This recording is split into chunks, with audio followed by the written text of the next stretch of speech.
Hi, I'm Mr. Wahlberg, and I'm glad you're here. The golden age of the 1950s identified a new meaning of freedom for the American people in consumerism and freedom of choice. Truly the American dream. Turn with us now to those thrilling days of yesteryear, when out of the past come the thundering hoofbeats of Wahlberg's A-Push. History class rides again.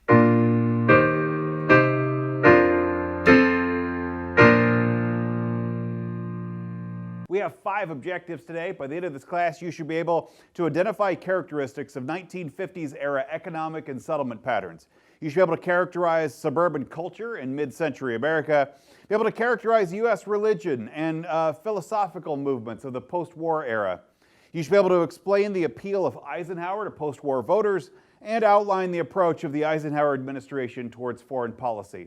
But let's begin in Roman numeral number 5. After the war, the American economy enjoyed remarkable growth. Between 1946 and 1960, gross national product, which is one way to measure the economy, more than doubled, and wages rose significantly too. Numerous innovations came into widespread use during these years, transforming Americans' daily lives. In every measurable way, quality of life was improving, and diet and housing and income, education and recreation, and so on.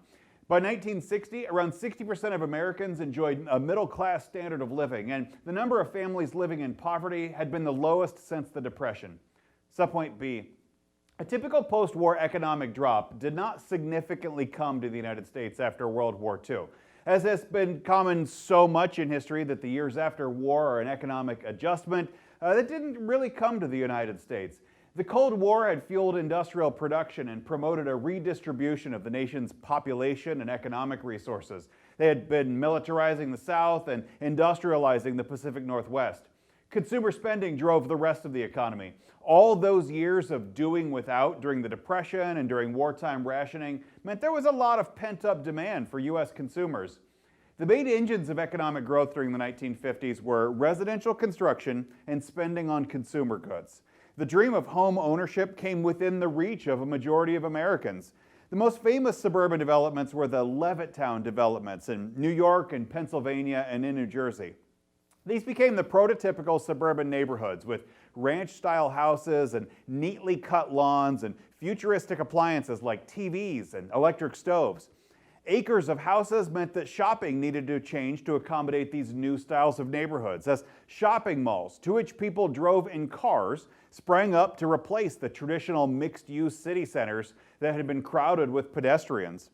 Along with a home and a TV, the car became part of the consumer life of the 1950s. The automobile transformed America's daily life. The interstate highway system grew up to support car infrastructure, making long-distance vacationing possible and bringing new industries like motels and romanticizing the open road as an escape from urban and workplace crowds.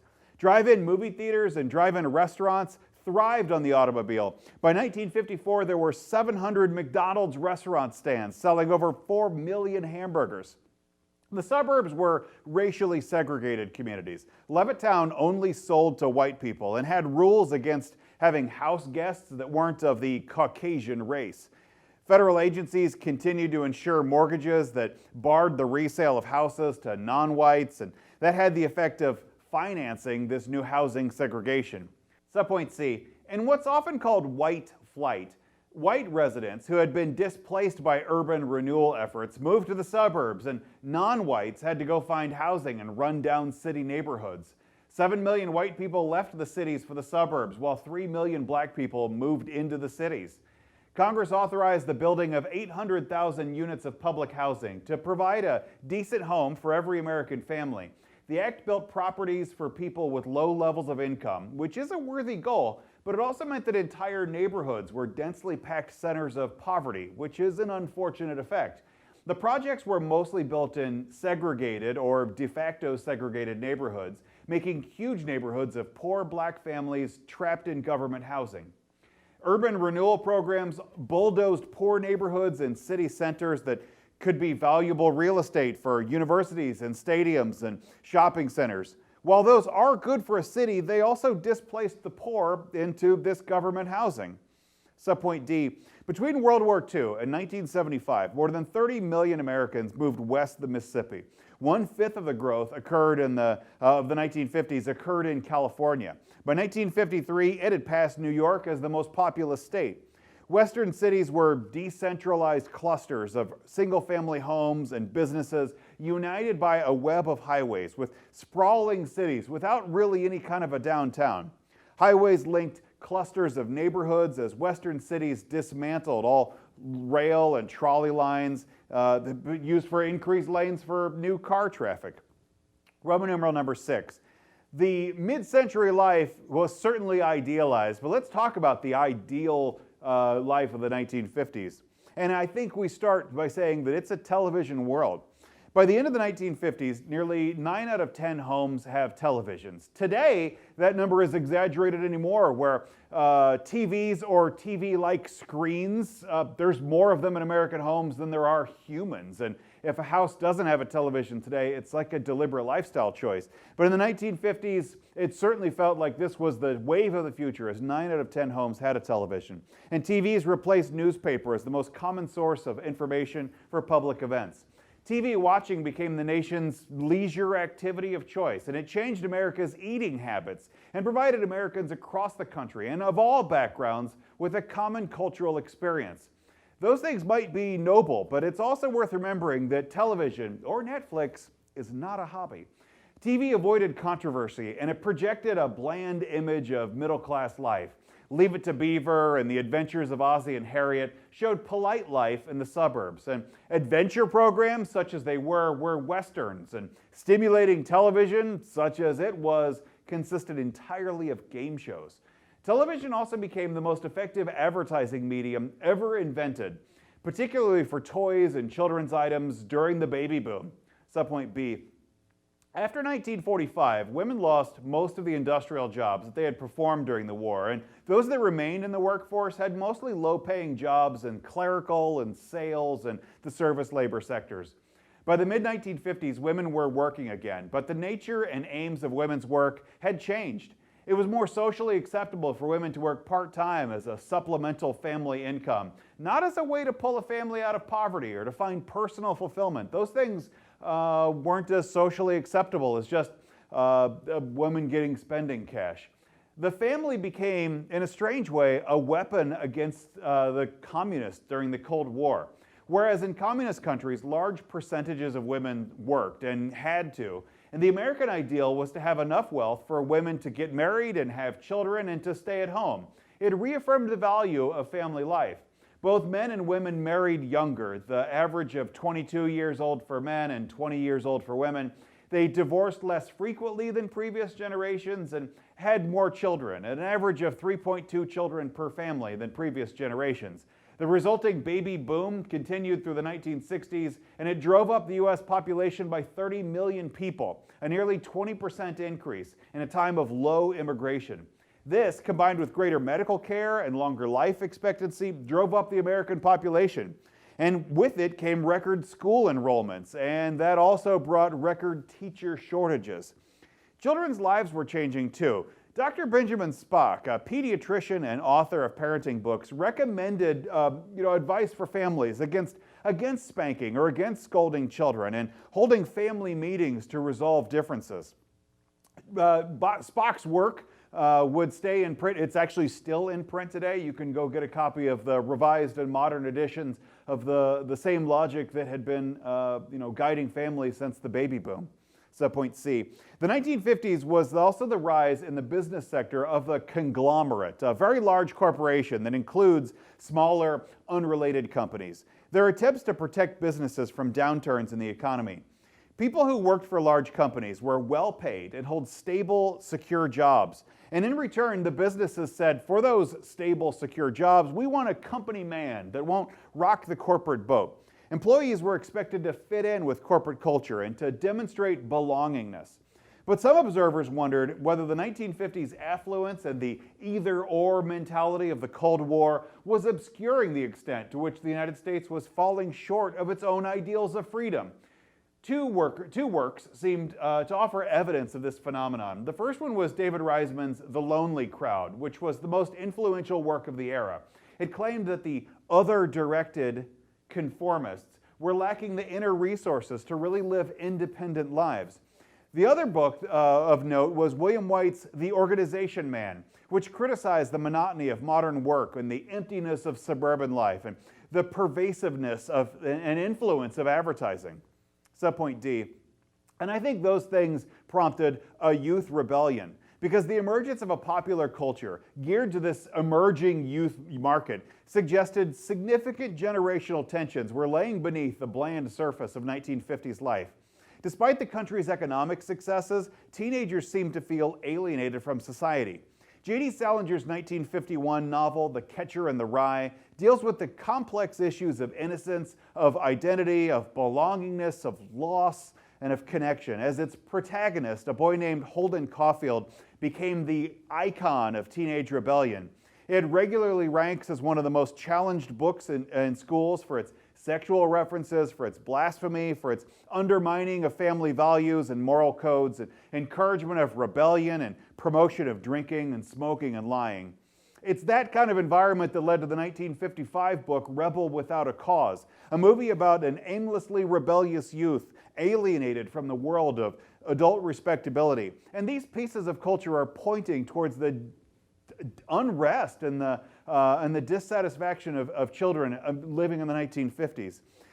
You couple that with the hard-driving rhythms of rock and roll, with its sexually suggestive lyrics and dances, and the rejection of traditional norms, these things became alarming to adults. In urban and college towns, a different counterculture was also emerging, the Beats.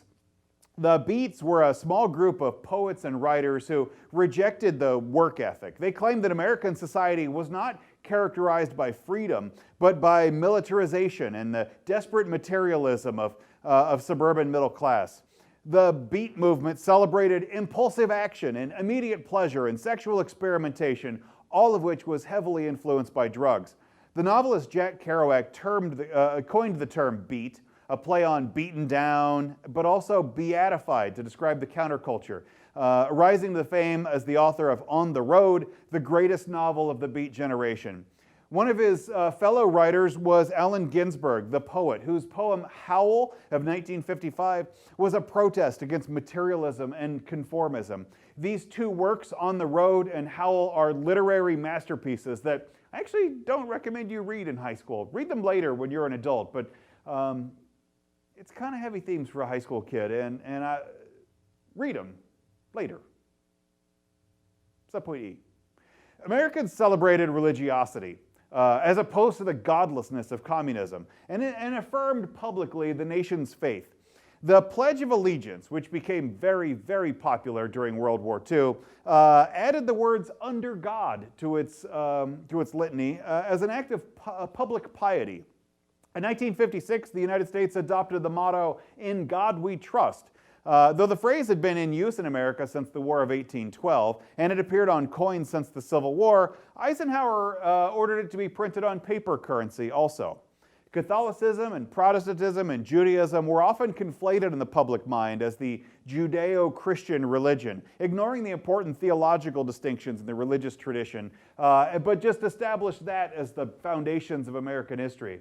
This distinguished it from communism, an officially atheist ideology based on Karl Marx's belief that religion is the opiate of the masses.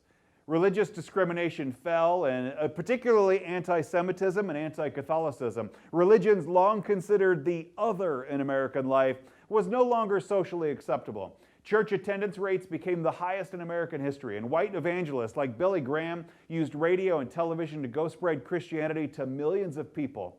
Now, some cynics claim that this religious revival was less a spiritual activity than a social identity and assimilation in reaction to communism. Roman numeral number 7. Here I want to talk about how political conservatism was changing in the 1950s. Now, in American life, we are very comfortable with the ideas of a political liberal and a political conservative. And in our imagination, we imagine them as total opposites. The reality is that it occupies a fairly narrow part of the spectrum, but America doesn't have a significant amount of radicals and traditionalists that really operate in the wings. So Americans just think well, the conservative and liberal are polar opposites, when in reality they're a fairly narrow part of the middle of the spectrum. But conservatism as a political movement divides in the 1950s, the first of which, in subpoint A, is the libertarian wing of the conservative movement. Years of social progressivism, followed with liberal New Deal policies and wartime government takeovers of the economy, re-inspired an old movement of conservatism in reaction to an activist government. This rediscovered model of conservatism claimed that American freedom meant individual autonomy and limited government and unregulated capitalism, and it became increasingly prominent in the 1950s. The economic arguments were supported by Milton Friedman, a University of Chicago economist, who argued that the free market was the most important part of individual liberty. Friedman insisted that government should neither regulate the economy or individual conduct. Subpoint B. The other branch of the conservative movement put a greater emphasis on the moral and intellectual strength than on economic strength. For these new conservatives, freedom is first and foremost a moral condition, not an economic one. Writers like Russell Kirk and Richard Weaver stress the belief in the transcendent order and grounding civilization in the timeless notions of good and evil. Divine revelation and natural law are the basis of a good society, not free markets being the basis of a good society. Like libertarians, the new conservatives wanted government regulation of the economy to be minimal, but saw that it could play a role in strengthening cultural America. And in subpoint C, we find that the two branches of conservatism are united by the word profit. The two would be united, but never really get along in the conservative movement, but they could unite against a common foe of communism. The two approaches to conservatism would increasingly find a home in the Republican Party, though initially conservative and liberal ideologies weren't so strongly associated with partisanship like they are today. There could be liberal Republicans and conservative Democrats. In our current milieu, those things are proving harder to find, but it hasn't always been that way. Roman numeral number 8. Here, let's talk about the Eisenhower era, and in subpoint A, Ike and Nixon. Eisenhower was a hero of World War II, and he was elected president in 1952. But it was uncertain until he ran for president if he was a Republican or a Democrat. He'd voted for Truman in 1948, but an Ohio senator had convinced him to run with the GOP this time around. Eisenhower's popularity and promises to end the Korean conflict brought him victory in that 52 election. During the 1952, voters at home and abroad seemed to find reassurance in selecting familiar, elderly leaders to govern them. Part of Eisenhower's appeal was that he had the demeanor of a grandfather. He was elected at age 62 and he was one of the oldest presidents to be sworn into office. Subpoint B. California Senator Richard Nixon was Eisenhower's running mate, but only barely. Nixon had been elected to the Senate in 1950, and he set up a campaign fund for that 56 re-election. Now, at the time, the government really only paid for one round trip between home and Washington per session. And although they allowed members of Congress to send official business mail to constituents, other things that are important to just kind of the operation of a political life, like Christmas cards or TV or radio time, they were not covered, and Nixon would need to pay for those things himself. Campaign funds weren't common back then, and many people were suspicious that campaign donations meant that people were buying influence or special favor from the senator. Now, Nixon, who lived in California, and round trip it was expensive. There were airplanes and there were airlines, but it was really, flying Washington to California was a long trip. And long-distance phone calls. Today, something that doesn't even really exist. You don't think about a long-distance phone call as a thing, but it was very expensive in the 1950s. And Nixon was worried about that. Now, he anticipated the objection to raising money for politics, which again in the 1950s was not that common. He anticipated the objection, and in order to be totally above the questions of suspicion, he made sure that he would never actually know who was donating to his campaign. All of that would be handled by a third party that worked for Nixon, but would have a certain amount of blindness to it. Also that campaign dollars would be used for travel expenses and airmail and long-distance phone charges and communications expenses, but never for his personal expenses. Nevertheless, this still smelled like foul play, and Democrats called foul and tried to have him removed from Eisenhower's ticket. Nixon responded with a 30-minute televised speech that explained his pretty modest upbringing, that Nixon was not a rich man and that he had simple living expenses. And he claimed that his wife didn't wear a mink coat, but that she had a respectable Republican cloth coat. But I always tell her that she'd look good in anything. The most memorable line of the speech came near the end, that he had received one present that he would not give back under any circumstance, a little Cocker Spaniel dog. He said, black and white, spotted, and our little girl, Tricia, the 6-year-old, she named it Checkers. And you know, the kids, like all kids, they love that dog. And I just want to say right now that regardless of what they say about it, we're going to keep it. The Checkers speech made the vice presidential candidate look like a committed public servant and a simple man and a devoted husband and father. But it also showed that television was the new medium of American politics. Subpoint C. Wealthy businessmen dominated Eisenhower's cabinet, probably hoping that Ike would roll back New Deal reforms. Eisenhower actually expanded the New Deal programs. He called it modern republicanism, and he claimed to sever the Republican Party's identification in the minds of Americans with the Great Depression and the indifference to the economic conditions of ordinary citizens. Ike was somewhat liberal on social issues. He enforced Truman's order to desegregate the military. While Truman made the order to desegregate the military, he actually didn't have much success until Eisenhower, a man that knew something about the military, actually was able to carry it out. But also carrying out the Brown versus Board decision to desegregate education. He worked for a balanced budget and spending cuts, particularly, and most interestingly, in cutting military spending. Eisenhower also pushed for new highways. He'd seen the Autobahn's efficiency during World War II and wanted to replicate it in the United States. With 41,000 miles of highways, the Eisenhower interstate system was the largest public works program in American history. Ike also created a new cabinet office, the Department of Health, Education, and Welfare. When the Soviets launched Sputnik, the first satellite to orbit the Earth, the Eisenhower administration signed the National Defense Education Act, giving federal funding to schools which could rival the Soviet Union. Roman numeral number 9. Here I want to talk about Eisenhower's foreign policy because it's complicated but important. And it's based on the premise of massive retaliation. Eisenhower approved the armistice to end fighting in Korea, but the United States continued to face tensions elsewhere. Eisenhower's presidency coincided with an extremely dangerous phase of the Cold War, as both the United States and the Soviet Union had atomic weapons, and both sides faced serious internal pressures to go use them in combat. Though he was a lifelong professional soldier, Eisenhower strongly disliked war, which I found is pretty common actually among veterans, considering it a waste of men and money. He wanted to reduce the size of the military. John Foster Dulles, the Secretary of State, disagreed. He proposed a new version of containment called massive retaliation, where any attack by the Soviet Union would bring a nuclear assault in response. This actually and perversely let Eisenhower cut the size of the armed forces, as military personnel dropped by half, although nuclear warheads rose from 1,000 in 1953 to 18,000 by the end of the decade. The risk, though, was that any minor conflict could erupt in a nuclear war.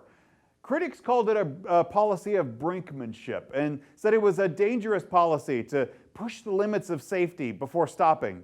The military called it a darker and more ironic name, mutually assured destruction, MAD. The whole idea seemed just crazy enough that it might work. Government programs encouraged people to build bomb fallout shelters in their yard, and public buildings were designated as fallout shelters, and students practiced what would happen in case of a nuclear attack. The preparedness also bred fear. I mean, to be prepared also put people in a spiral of anxiety, and the nation prepared for millions of people to die at terrible deaths. Subpoint B. Over time, Eisenhower came to believe that the Soviets were reasonable and could be dealt with in conventional diplomatic terms. And I think this might be because Stalin died in 1953, and that eased the tensions between the two countries for a while. The new leader, Nikita Khrushchev, was easier to deal with. When he came to power, he even detailed Stalin's crimes in a speech to the Communist Party. News of the purges sent shocks throughout the world, and many communist sympathizers abroad abandoned the movement, and it appeared that communism was going to take a step back, facing the realities of what it meant for people. Khrushchev called for a peaceful coexistence between the United States and raised the possibility of easing the Cold War. But in 1956, the Soviet Union put down an anti-communist uprising in Turkey, and John Foster Dulles wanted to liberate the communist world. Eisenhower, though, focused more on containment than on rollback of communism in Eastern Europe. In 1958, the two superpowers agreed to a voluntary halt on the testing of nuclear weapons, but that ended when the Soviets shot down an American U-2 spy plane and the thaw ended. Subpoint C. The post-World War II era witnessed the crumbling of European empires. Decolonization presented the United States with a complex set of choices. Countries of the world were basically considered in three categories, terms that still carry on today, although their meanings have somewhat changed. You had the countries of the First World, which was the United States and its allies, the democratic capitalist countries. You also had the Second World, which was the Soviet Union and its allies, or essentially the communist world. And then the Third World. The Third World wasn't an economic or political indicator, but they were the countries that were unallied, that essentially hadn't chosen a side between the America team or the communist or the Soviet team. Subpoint D. Here I want to talk about the emergence of, I think, the most significant part of the Cold War, and certainly the most important global political issue for American life of the late 20th century, and it's the war in Vietnam. Japanese surrender in Vietnam resulted in France trying to retake the country as part of its Asian colonial empire. But Ho Chi Minh led the Viet Minh, an organization who aimed to rid Vietnam of foreign rule. In September of 1945, Ho Chi Minh declared Vietnam an independent communist nation. That sparked a fight with France. The Geneva Accords divided the country into a communist north and a democratic south. Eisenhower explained what he called the domino theory, that countries would fall to communism like a row of dominoes. So the United States responded with economic aid to France, but France surrendered to the Viet Minh in 1954. Though Ho Chi Minh had led a truly brutal regime, he had broad support in North Vietnam because he'd also promoted a policy of wealth redistribution. South Vietnam's anti-communist president, a guy named Ngo Dinh Diem, refused to take part in the 1956 election.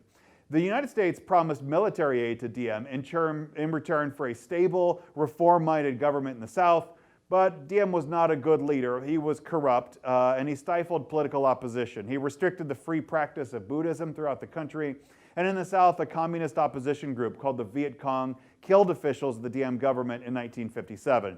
Ho Chi Minh sent arms to Viet Cong along a path known as the Ho Chi Minh Trail, and the Eisenhower administration observed all of it but took little action. Ike didn't believe in getting into fights he couldn't win.